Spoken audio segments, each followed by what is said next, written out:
महिला आरक्षणाच्या आता शांत बसणार आहे की मी जोरात बोलायला लागेल। महिला आरक्षणाच्या विषयावर आदरणीय मुख्यमंत्रीने साहेबांनी जे काय एक अतिशय चांगलं वाक्य वापरलं त्यांच्या पत्रकार परिषद की महिला आरक्षणाच्या निमित्ताने विरोधकांचा बुरखा फाटलेला आहे। म्हणजे त्यांचे महाराष्ट्राचे खासदार जे जे फतव्यांवर निवडून आलेले आहेत, ज्यांचे पाकिस्तानवरून त्यांचे अब्बा बसून महिला आरक्षण कसं रद्द होईल, कसा विरोध होईल, त्या दृष्टिकोनातून सातत्याने मार्गदर्शन करतात। आपण वारंवार पाहिलेलं आहे की पाकिस्तान आणि काँग्रेसची भूमिका एकच असते आणि ज्या पाकिस्तान, इस्लामाबाद, बांगलादेशमध्ये शरिया कानून लागू आहे त्या शरिया कानूनमध्ये, कायद्यामध्ये महिलांना दिलेलं महत्त्व हे विरोधकांच्या मानसिकतेचं खरं चित्र आहे। मुळात ज्यांनी यांच्या निवडणुकींसाठी जिंकण्यासाठी फतवे काढले त्या मुल्ला मौलवींना कधीच महिलांना आरक्षण मिळावं असं कधीच आवडणार नाही। कारण का थोडा शरिया कानूनचा आपण अभ्यास केला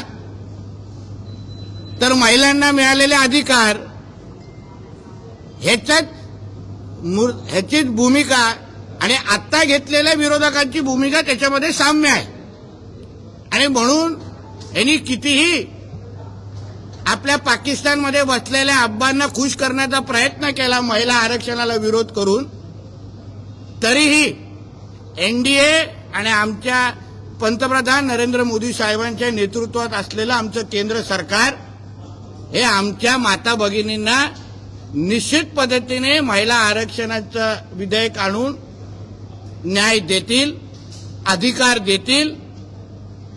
यांनी कितीही आमच्या माता भगिनींच्या भविष्याला अंधारात टाकण्याचा प्रयत्न केला असेल तरी हे आमच्या हिंदू राष्ट्रामध्ये आम्ही आमच्या माता भगिनींना निश्चित पद्धतीने अधिकार देऊ, हक्क देऊ, हा विश्वास या निमित्ताने मी व्यक्त करतो। हल्ली आलेले जे काही विरोधकांचे, काँग्रेसवाल्यांचे जे काही त्यांच्या भूमिका आहे किंवा टीका आहे, तुम्हाला इकडल्या आमच्या देशातल्या माता भगिनींची चिंता नाही, पण कोणतरी पाकिस्तानमध्ये बसून तुम्हा लोकांना स्क्रिप्ट लिहून देतो आणि ते तुमचा राहुल गांधी असो, इथे सुप्रियाताई असे वाचून दाखवतात, ते काय आम्ही सहन करणार नाही।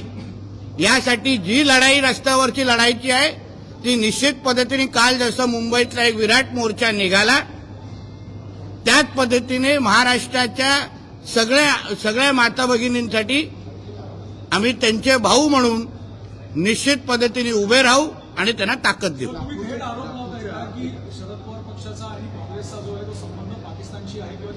अहो, भूमिका एकच आहे। तुम्ही एकदा सुप्रियाताईंची भूमिका ही लव्ह जिहादच्या समर्थनाची आहे। तुम्ही व्हिडिओ पण असंख्य वेळी पाहिलेले आहेत आणि म्हणून जी काही भूमिका असतात ते घेत आहेत, हे काही फतवे काढल्यानंतरच खासदार झालेले आहेत। तुम्ही लोकसभेच्या निवडणुकीच्या वेळी बघितलेले आहेत कितींदा हे लोक कुठल्या मस्जिदीमध्ये जाऊन फतवे काढून खासदार झालेले आहेत। वोट जिहादच्या निमित्ताने ते निवडून आलेले आहेत आणि म्हणून ह्या मानसिकतेचे लोक कधीच हिंदू राष्ट्रामध्ये किंवा ह्या राष्ट्रामध्ये महिलांना अधिकार मिळायला देणार नाही, हे सरळ स्पष्ट आहे। हा विषय संपला का? आपल्याला विनंती, हा विषय संपला, याच्यावर काय प्रश्न असतील तर पुढे घेऊ। याला जरूर सर बोलतो, विजय वडेट्टीवारांनी देखील आरोप केलेला आहे की 10-20 महिलांचा तुम्ही मोर्चा काढून कुठेतरी राजकीय तुला मोजायला आलेले का काल बुरखा घालून? विजय वडेट्टीवार काल बुरखा घालून मोजायला आले असतील की आमचे 10-20 लोक होते की 20,000 लोक होते, त्यांनी पुरावा द्यावा। कारण 1-2 होत्या पुरुषांची चप्पल कदाचित त्याच्यातला एक विजय वडेट्टीवारच असेल। शाहीन बागमध्ये जो आरोपी आहे त्याचं कनेक्शन आहे ते काचेशी असं म्हटलं जातं. नागपूरची जी एकजूट आहे पूर्ण छळवात अहो हे जेवढे अतिरेकी आहेत ते सगळे हिरवेच आहेत, हिरव्या रंगाचेच असतात. दुसरा कुठला रंग दिसलेला आहे का? मग कॉर्पोरेट जिहाद पासून अतिरेकी पासून कोणाचाही रंग बघितला तो हिरव्यावरच थांबतो. तर त्याच्यामध्ये नवीन आश्चर्य वाटण्यासारखी काय गोष्ट आहे? तिथे ओरसगावचा एक विषय आहे, तिथे टोल नाका परत एकदा सुरू करायचा सुरू सांगितलं जाते. तुम्ही अनेकांनी तिथे विरोध केला. असं नोटिफिकेशन आलेलं असं आम्ही ऐकतोय. त्याच्याबद्दल आपण अभ्यास करू आणि जे लोकभावना आहे त्याचा आदर करून आम्ही भूमिका घेऊ. त्याच्यात काय विषय आहेत ते नाही. उद्धव ठाकरे यांनी या सगळ्या संदर्भात हा? बोलताना उद्धव ठाकरे यांनी या सगळ्या संदर्भात बोलताना सरसंघचालक पासून ते संपूर्ण भाजप म्हणजे आम्ही काही बुरखा घालत नाही त्यामुळे आमचे बुरखे पाडण्याची वेळ येणार नाही, जी थेट टीका संघापासून ते भाजपवर केली आहे. अहो पण ज्याच्या राजकीय धर्मांतर झालेला आहे, ज्याला आता हिंदू मानत नाही, तो काय दुसऱ्या हिंदूंवर टीका करतो? तो आता 5 वक्त नमाजी म्हणजे उद्धव खान आहे. तो आमच्यात राहिलेला नाहीये म्हणून त्याने आम्हाला हिंदुत्वाचं सर्टिफिकेट उद्धव ठाकरेंनी तरी देऊ नये. सर, मालेगाव बॉम्ब ब्लास्ट वरून काँग्रेसने भगवा दहशतवादाचं वक्तव्य केलेलं होतं. आता कोर्टाने या सर्व आरोपींची निर्दोष मुक्तता केलेली आहे. मालेगाव आजच निकाल लागेल. तो म्हणजे सिद्ध होतं ना की भगवादारी कधी दहशतवाद करत नाहीत. त्यावेळी हिंदूंच्या विरुद्ध षडयंत्र करणारा काँग्रेस म्हणून तर मी आता जी भूमिका बोलली ना की पाकिस्तान आणि काँग्रेसची भूमिका एकच असते. ISI, अल कायदा, PFI आणि काँग्रेसची भूमिका एकच असते.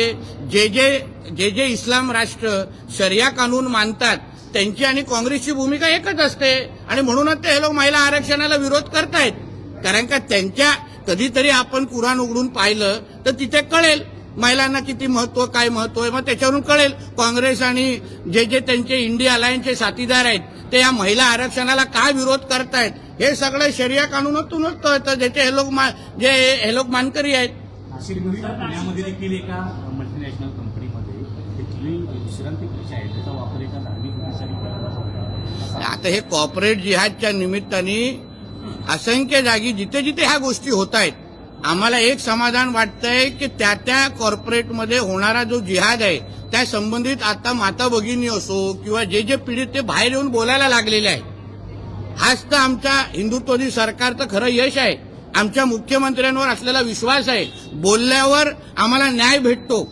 ही जी भूमिका, हा जो विश्वास आमच्या त्या कॉर्पोरेट कंपनीमध्ये पीडित लोकांचा आहे ना, तोच आमचं खरं यश आहे. त्यांनी अजून येऊन बाहेर बोलावं. मी तर हेही पुढे बोलतो, जसं आता शाळेमध्ये स्कूल्समध्ये हिजाब घालू की नाही, बुरखा घालू की नाही हा प्रश्नचिन्ह आहे, तसंच कॉर्पोरेट कंपन्यांमध्ये हिजाबला परवानगी देऊ की नाही, बुरखाला परवानगी देऊ की नाही, ह्याच्या बाबतीमध्ये पण भूमिका घेतली पाहिजे.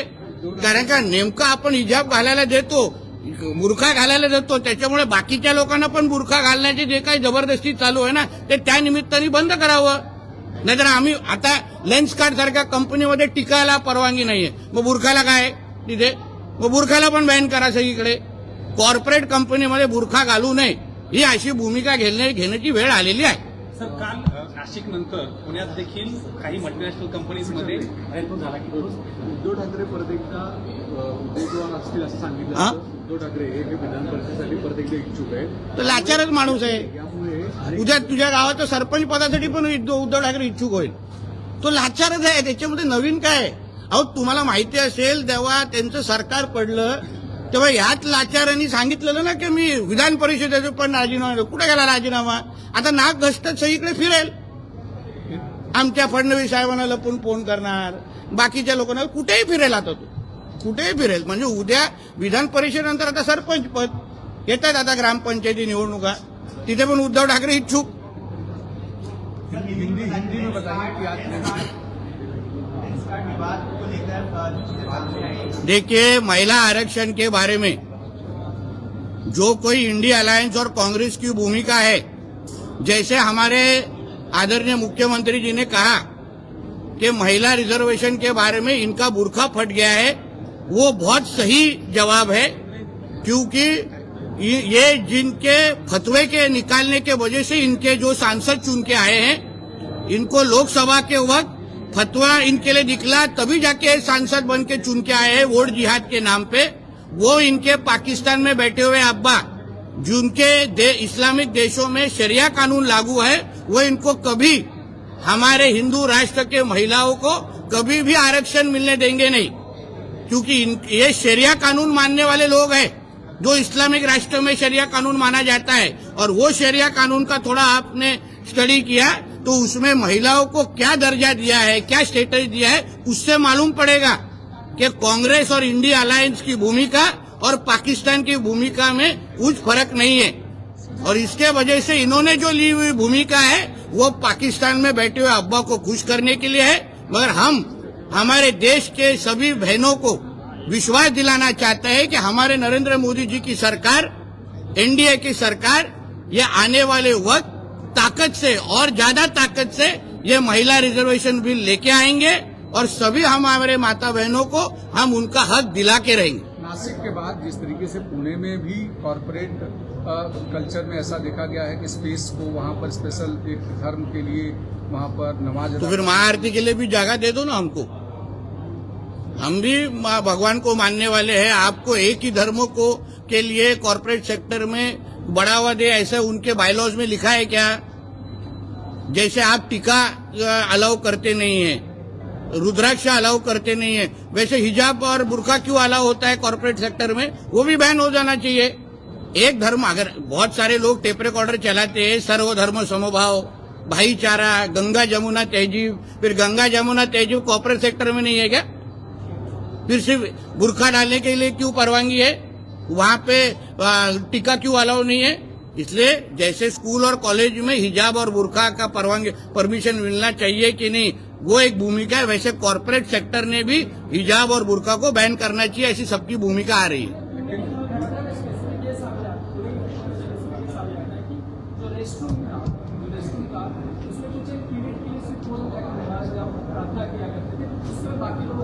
रेस्टरूम और टॉयलेट हाँ टॉयलेट इसी सही जगह है ना? रेस्टरूम में सोने की आराम हाँ, आराम आराम, ये रेस्टरूम बोलतो यार। रेस्टरूम म्हणजे माझ्या भाषेत बाथरूम असतं। विश्रांति हाँ, विश्रांति। तो इस तरीके का भेदभाव आप कॉर्पोरेट सेक्टर, एजुकेशन सेक्टर में कैसे करते हैं? सर्वधर्म समभाव है ना, इसलिए तो मैंने बोला ना, एक धर्म को जो नियम है वो सभी धर्मों को लगना चाहिए। अगर हमको माँ आरती और हिंदुओं को सब जगह का अगर परमिशन नहीं है, उनको बोला जाए कि मंदिर में करो, घर में करो, तो फिर इनको फिर बाकी मुस्लिम धर्म के लोगों को कैसा परमिशन मिलता है? सर्वधर्म समभाव होना चाहिए, वरना मान जाओ कि बाबा ये हिंदू राष्ट्र है, खत्म। लेंस कार्ड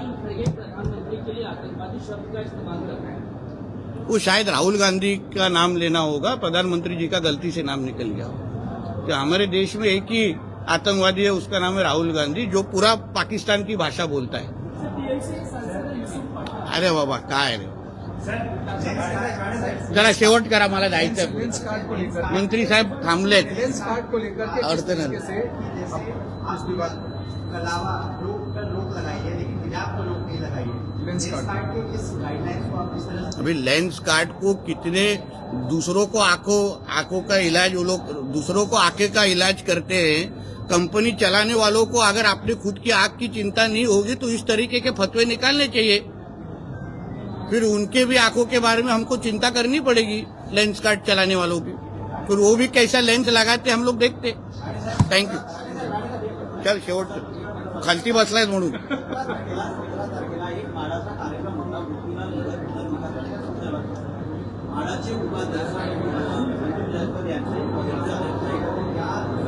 पण त्याच्या बाबतीमध्ये चौकशी चालू आहे ना। चौकशी बाबतीत बघा, एक लक्षात घ्या, आदरणीय मुख्यमंत्री साहेबांची जी भूमिका आहे ती आमच्या सगळ्यांची आहे। सरकार म्हणून योग्य ते चौकशी पण होईल आणि कोण चुकला असेल तर कारवाई होईल। चला, थँक्यू।